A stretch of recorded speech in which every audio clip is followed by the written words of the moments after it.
Hello and welcome into the Bombers Beat podcast off day edition. We are following an off day, I should say. The Yankees series with the Cleveland Guardians starts later tonight, but as we typically do, following a Yankees off day with no game to recap, we tend to take a look at a particular topic, particular player or players surrounding the New York Yankees, and that's what we're going to do today. So we will recap, or I should say we will preview the Guardians series at the very end of this show, but I want to take some time to talk about a player that I didn't get a chance to really get in on the discourse last week when I feel like the topic was really hot, but I still think it's a worthwhile topic to discuss and something I wanted to do a little research on, both analytically in addition to the eye test, just to kind of feel like I had a grasp on what this conversation was going to be, and that's going to be Anthony Volpe, because he's had an interesting season. It started off hot with a lot of power. That power has pretty much gone away recently, and he has struggled at times, and at times mightily, at the plate at various points, and it's caused a very interesting set of discourse among Yankees fans on social media about where Anthony Volpe stands in his development, where he stands in the short and long-term future of the New York Yankees, and where he stands among his peers as a shortstop. So I wanted to kind of get into that now that we're roughly a third of the way into the season, his third in Major League Baseball. And I kind of wanted to see what the tale of this season has been. You can look at the raw numbers so far. Through 209 at-bats, he's got a 239 batting average, 321 on base, a 426 slug with 6 home runs and 7 stolen bases. And, nothing, not horrible, but nothing necessarily to write home about. Is outpacing his career OPS by a significant margin at this point. Right now, he's at a 747 OPS. His career high was back in his rookie season was 666. There are a lot of things that encompass what Anthony Volpe is as a player, and I think we have to talk about obviously the three main elements of the game: of his batting, his fielding, and his base running, and to kind of put together a complete picture of what he can be as a player and what he has been. And what he has been this season, by all metrics, are a slightly above average shortstop. And I think that you're starting to see, if you want to take a look at the deeper stats, but we'll go over a few of these things, but you want to take a look at whether you're an OPS plus person or a WRC plus person, they're both 111. So slightly above average. His rankings in WRC plus among shortstops in baseball, 14th, right in between Mookie Betts and Ellie De La Cruz, which, I think if you're talking about the bat, you're like, oh wow, that's a pretty good space to be in. But obviously Mookie is having a down year, and Ellie provides a lot of value on the bases that Anthony Volpe does not. So there is an interesting kind of group there because, if you look at the players that immediately surround him, guys like Josh Smith, Mookie Betts, Ellie De La Cruz, Dansby Swanson, you say those are pretty good players, but the reality is he is playing slightly above average shortstop.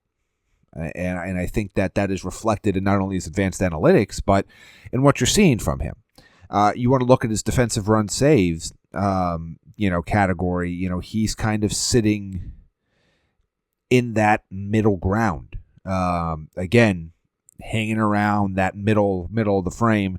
Right now, it's pretty tight together because, they don't give us as many decimal points to work with as we'd have with other stats, but he's kind of sitting in that 13 to 18 range right now among shortstops in terms of the way he's fielded his position this year. You want to take a look at his StatCast numbers, his batting run value, slightly above average. His base running value, well above that. I would say well above average. Above average. Fielding run value, slightly above average, which I think is a little bit disappointing.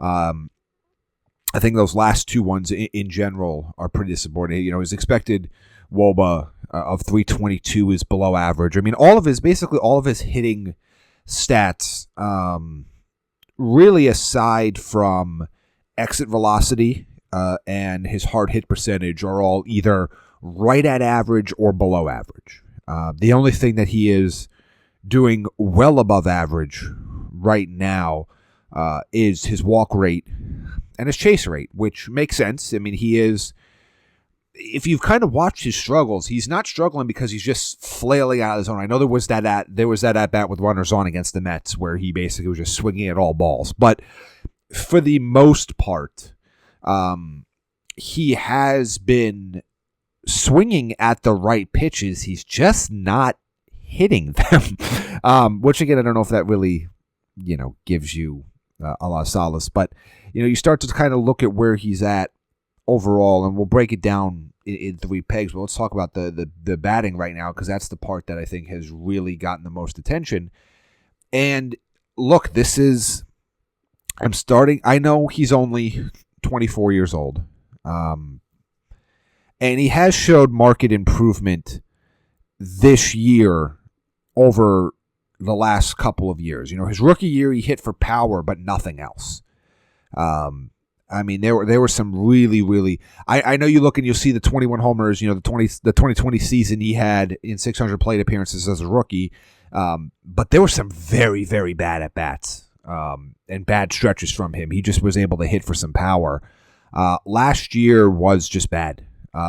Great in the field last year, great on the bases, but just objectively bad batting season. I mean, he was in the bottom 25% in almost every hitting category in terms of, you want to talk about quartiles, and very, very bad. But he was an elite defensive shortstop last year. And, I think he was, you start to look back at 2023 where he was a well above average defensive shortstop as a rookie. That's year he ends up winning the Gold Glove.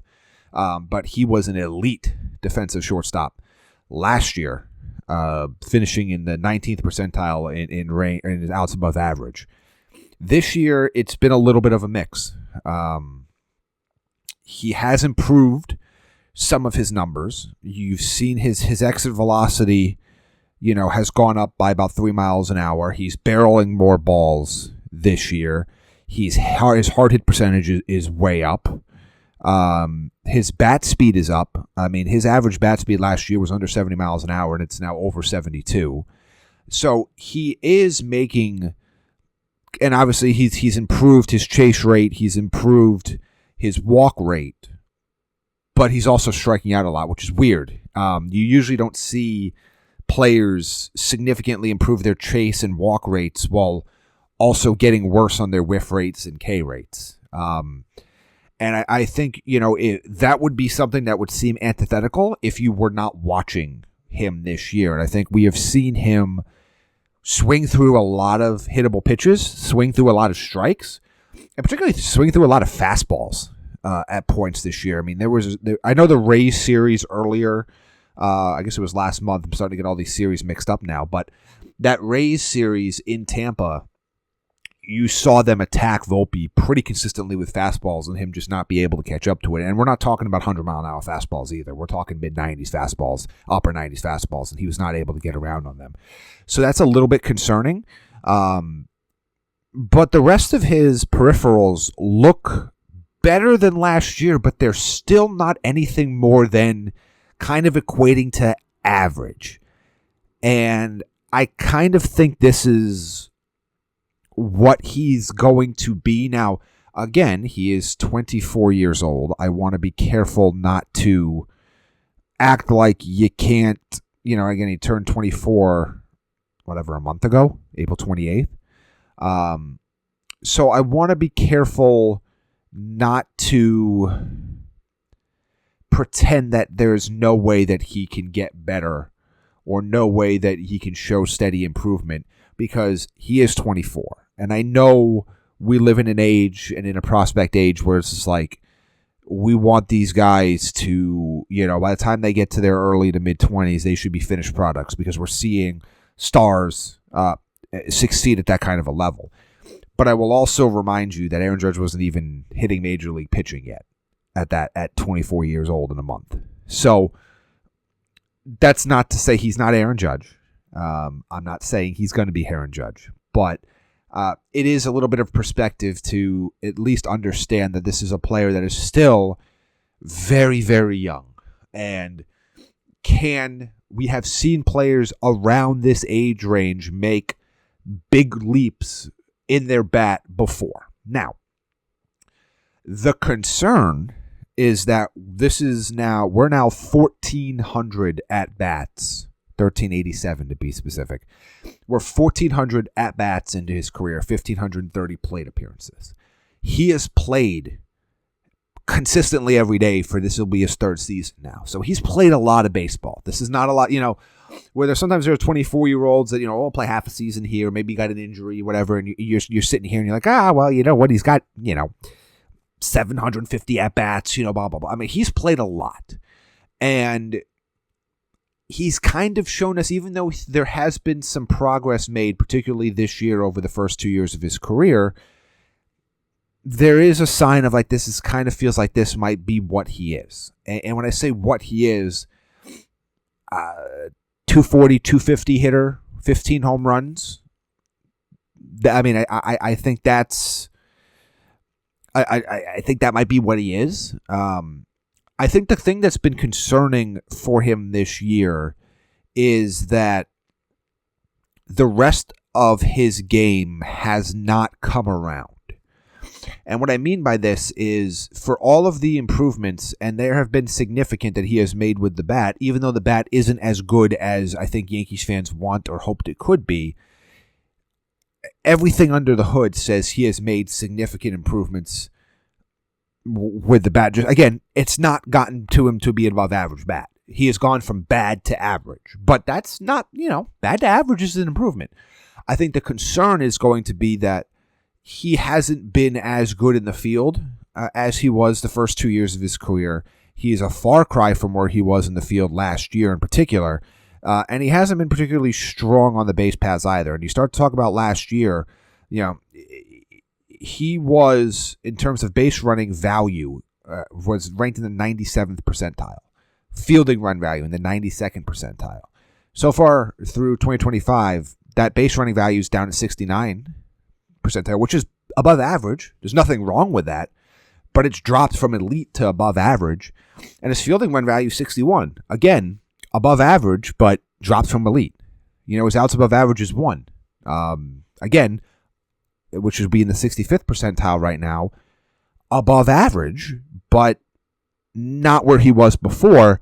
And obviously, arm strength is not a good element of his game. He's not a strong arm thrower. It's never going to be part of his game. But it is a little concerning to take a look at a guy that, was consistently an elite fielder, and suddenly he's kind of gone from elite to above average. Now, it does happen. We have seen some fielding variance does happen throughout a career. There are times where, and it's not just because of old age, there are times where guys are in their prime or when they're young where they have spikes or, in this case, valleys in some of their fielding. But it is a little bit concerning that he's not getting to as many balls as we saw him get to last year, while also not improving the bat enough to feel great about it. And I think that's kind of where we're sitting right now, where you take a look at his bat among shortstops. He's essentially a league average bat at shortstop. He's providing slightly above average fielding as a shortstop. And he's providing slightly above average base running, if not average base running, depending on where you look at it. And so what you're getting is kind of a slightly above average player. And that's what he is right now. And the question is what does that mean? And what does that mean if this is what he is? I think it would be... It's tough to say it's a disappointment. And I know he was a first-round pick, but he was a late first-round pick. And being able to play average to above average shortstop in totality of the package of a player is valuable. And it's not as easy to find as people believe. There is a reason why it's called average. That means half the league. In this hypothetical standpoint, you're saying half the league is worse. So there's nothing wrong with that. I just think was an expectation surrounding Anthony Volpe, and particularly, seeing the flashes of power as a rookie, seeing the glove be insane as a sophomore, that there was, okay, we're in a window where maybe this is the year where he puts those things together and becomes a top 10, top 8 player at his position. That hasn't happened. And I think when you start to look at the way that the Yankees lineup is constructed this year, particularly in the bottom half of their lineup, he is a quote-unquote name in the bottom half of the lineup that doesn't have a lot of pop. And when I say pop, I'm not even just talking about power. I'm just talking in general. Like, there have been some games where you look at that 6 through 9 and you just go, oh, it's going to be a lot of automatic outs in those spots just because of the construct of this Yankees team right now. And I think it's like, all right, well, if guys like Oswald Peraza, guys like Oswaldo Cabrera before he got hurt, guys like DJ LeMahieu, JC Escarra, guys like that, you're like, all right, well, if they're not hitting, we kind of don't expect them to hit. I think people expected Volpe to not only hit, but to be a little bit more competitive. And as I said, despite the fact that he has shown some improvements in that area at the plate, he's regressed in some areas at the plate as well. And he hasn't come up big in a lot of big moments, which I think has really frustrated fans, is what kind of kicked off this entire narrative. So, I say this to say that kind of in summation, I am not, the idea that he's a bad player is ridiculous. It is just not true. The idea that he's going to necessarily live up to all of Yankees fans' expectations, I don't know that he is. And I think it's a scenario where we have to be okay with the fact that this is probably going to be, at best, a slightly above average starter. And with a chance to be a little bit more than that if the glove returns to what it's been through the first couple years of his career. And like I said, the glove isn't bad. It just isn't elite right now. And I think that's maybe an uncomfortable truth for people. I think because of the situation, we've kind of seen a faction of Yankees fans that are like, this guy sucks, he can't play, nothing special, get somebody else in here, this is why they didn't go after all these guys, they should get another shortstop, blah, blah, blah. There's also the other side of Yankees fans that are just going to say, well, he's 11% better than the league average shortstop according to WRC Plus, and not provide any other context to that. There are those who say that he's an elite glove and, he can do everything. Then there's those that are like, well, his glove's not as good as his overrated and he's got poor arm strength. There are elements of truth into every single piece of that equation. The problem is I think drawing the heavy conclusion one way or the other is the incorrect conclusion, in my opinion. He doesn't suck. It's crazy to say that he sucks. But I also don't think he's going to turn into a top 5 shortstop. And maybe he could. We'll see what happens. Again, like I said, he's 24 years old in a month, in like 6 days or something. So like it's not, the book isn't necessarily written on who he is going to be as a player or who he can develop into. But the player that has come on the field this year is a slightly above average shortstop. The player that has come on the field in previous 2 years is an elite defensive shortstop with a bad bat. Bad bat. And he hasn't been that bad with the bat this year, despite, I know what it looks like at times. And you could say, yes, some of it is the power surge he had early in the season, where he got those, 3 or 4 home runs really quickly. But overall, everything about what he's been able to do with the bat this year is better than what it's been the last 2 years. Even if it's not above average, it's still better than it's been. And he's controlling the zone a little bit better. I guess I'm concerned that he can't catch up to the pitches that are in the zone. That's concerning. But I kind of am At this stage, again, I'm not going to write the book on a guy's career at 24, but my current expectations for what Anthony Volpe is as a player is going to be a 15 home run, 240 to 250 hitter that's in that 300 to 320 on base. That's going to be an above average fielder, above average to great fielder, an above average guy on the base paths, and a very average bat, even at shortstop. And I think that's what it's going to be. And I think if you see the way the Yankees might be able to construct their team down the road, you get a return of Giancarlo Stanton. You start to look at, and when I say down the road, I mean in future seasons. I mean, obviously Stanton's going to come back this year, but I mean future seasons. And if Anthony Volpe's batting eighth consistently, or eighth or ninth, where he's hit a lot early in his career, I don't think Yankees fans are as worried. But he's been tasked particularly with some of the injuries on the team and just the lineup construction. I mean, Boone loves to go left, right, left, right, left, right, left, right, left, right. And we can debate the values of that and whether it matters. It really hasn't stopped teams from bringing in lefties, even when they have to go and face Judge or Goldschmidt or somebody. So we could discuss the value of that versus just lining up hitters the way you want them to. He's batted a lot at like that 5 and 6 spot at times.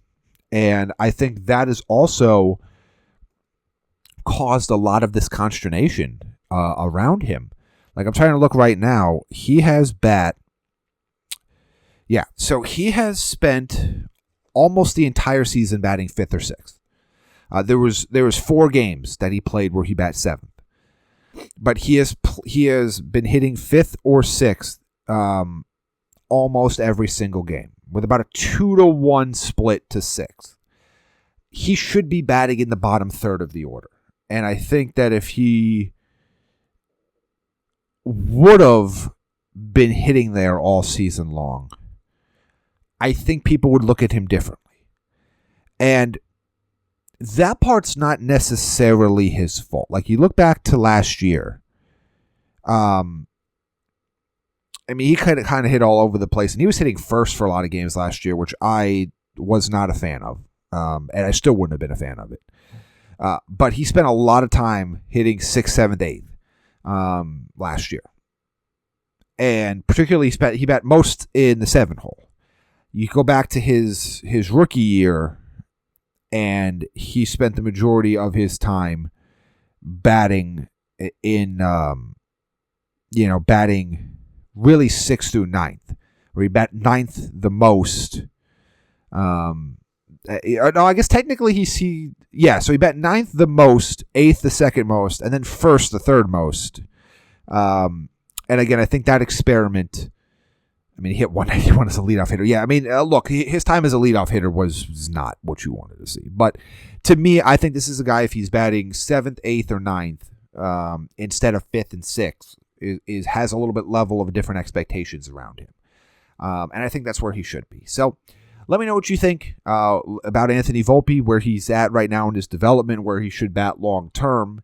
I know, look, the roster construction is what it is so far this year, and we'll kind of see as we get a bigger sample size, as we get to the midway point, past the midway point in the full season, to kind of give us the full picture of what Anthony Volpe's age 24 season looks like. But for right now, he is not as bad as social media will have you believe, but he's also not as good as his biggest stands will have you believe either.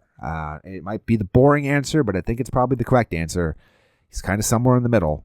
He's right now a slightly above average Major League Baseball shortstop.